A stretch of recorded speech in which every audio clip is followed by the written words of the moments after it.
Assalamualaikum warahmatullahi wabarakatuh. Sebelumnya izin memperkenalkan diri. Nama saya Muhammad Lutfi, perwakilan dari kelompok 8. Di sini akan menyampaikan materi tentang proses terbentuknya minyak bumi dan cara pengolahannya hingga menjadi bensin. Minyak bumi atau petroleum biasa disebut juga sebagai emas hitam, yaitu cairan kental berwarna coklat gelap atau hijau yang mudah terbakar. Terletak di lapisan atas dari beberapa area kerak bumi. Minyak bumi ini sendiri terdiri dari campuran kompleks hidrokarbon sebagai serial tanah, namun bervariasi pada komposisi dan kemurniannya. Migas atau hidrokarbon terbentuk dari hasil peruraian dekomposisi material tumbuhan dan hewan di suatu daerah yang subsiden secara perlahan. Daerah tersebut biasanya berupa laut, batas lagun sepanjang pantai, danau, ataupun rawa di daratan. Sedimen diendapkan bersama-sama dengan material tersebut dan kecepatan pengendapan sedimen harus cukup cepat agar dapat tertimbun dengan baik sebelum mengalami pembusukan.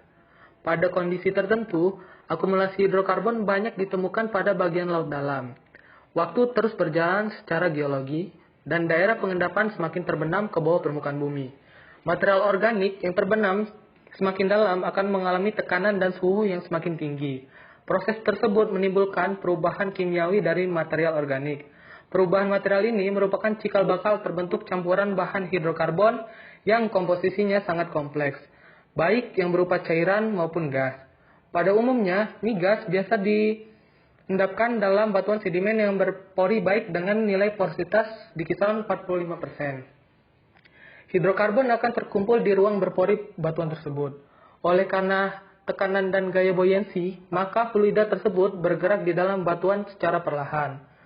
Batuan yang dapat meloloskan fluida disebut sebagai batuan permeabel.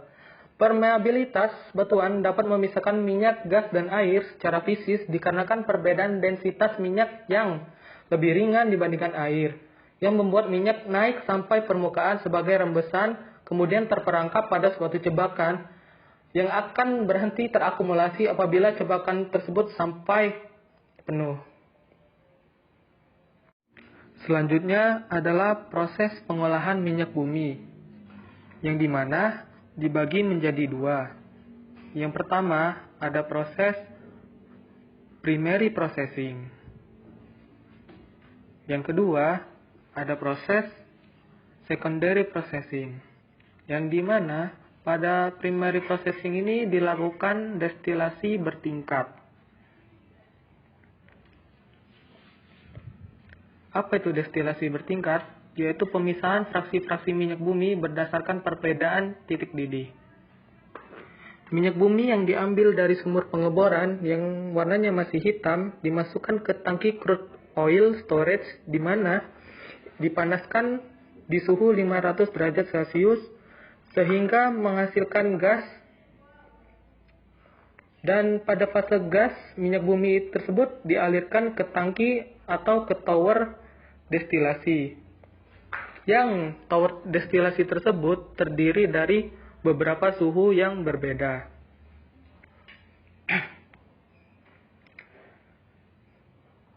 Dan yang bawah suhunya berada di kisaran atau suhu maksimal yaitu 500 derajat Celcius, sedangkan yang di atas memiliki suhu yang rendah yaitu kurang dari 0 derajat Celcius. Proses pemisahan minyak mentah menjadi beberapa fraksi minyak bumi. Ketika minyak dalam fase gas dialirkan ke dalam tower destilasi. Contohnya, di dalam minyak bumi ada pelumas dan bensin pada suhu 350 derajat Celcius. Pelumas ini sudah mulai mengembun hingga menjadi cair. Cairannya itu berwarna kuning seperti yang ada di animasi. Untuk bensin masih dalam bentuk gas sehingga masih lanjut ke tower paling atas untuk dikeluarkan. Sehingga fase cair tersebut dialirkan melalui pipa-pipa sesuai titik didih masing-masing hingga terpisah sesuai titik didihnya.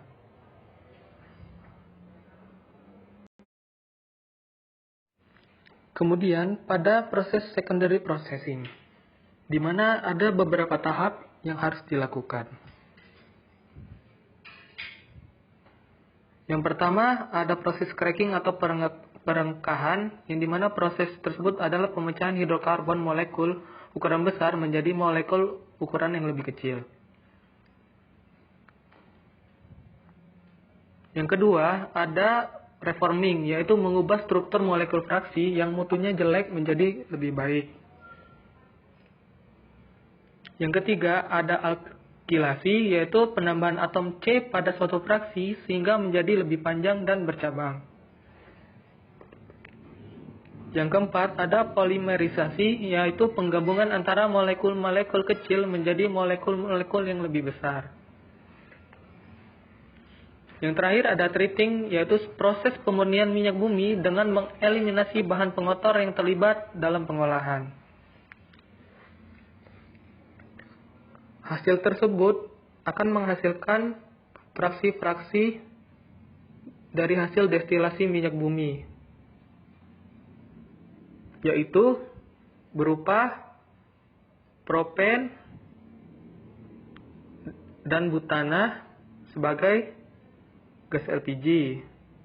Yang kedua, gasolin atau petrol yang biasa digunakan oleh kendaraan bermotor. Yang ketiga, ada jet fuel sebagai bahan bakar pesawat, diesel fuel sebagai bahan bakar kendaraan berbahan diesel. Yang ketiga, ada heavy fuel oil sebagai minyak industri. Yang keempat, ada pelumas. Dan yang kelima adalah fraksi kasar atau berat, yaitu aspal. Jenis bensin dan mutu bensin. Di Indonesia sendiri terdapat 4 jenis bensin dan mutu bensin. Yang pertama ada premium, yang kedua ada pertalite, yang ketiga ada pertamax, yang keempat ada pertamax turbo. Yang dimana premium memiliki kadar oktan lebih rendah dibandingkan pertamax turbo, yaitu sebesar 88, sedangkan pertalite angka oktannya 90, pertamax angka oktannya 92, pertamax turbo angka oktannya 98. Angka oktan ini sangat berpengaruh terhadap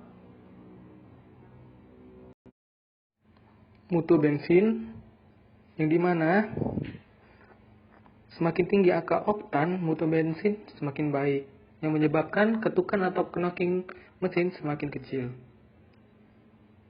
Mungkin sekian penjelasan dari saya. Apabila ada kekurangan, mohon maaf. Wabillahi taufiq wal hidayah. Wassalamualaikum warahmatullahi wabarakatuh.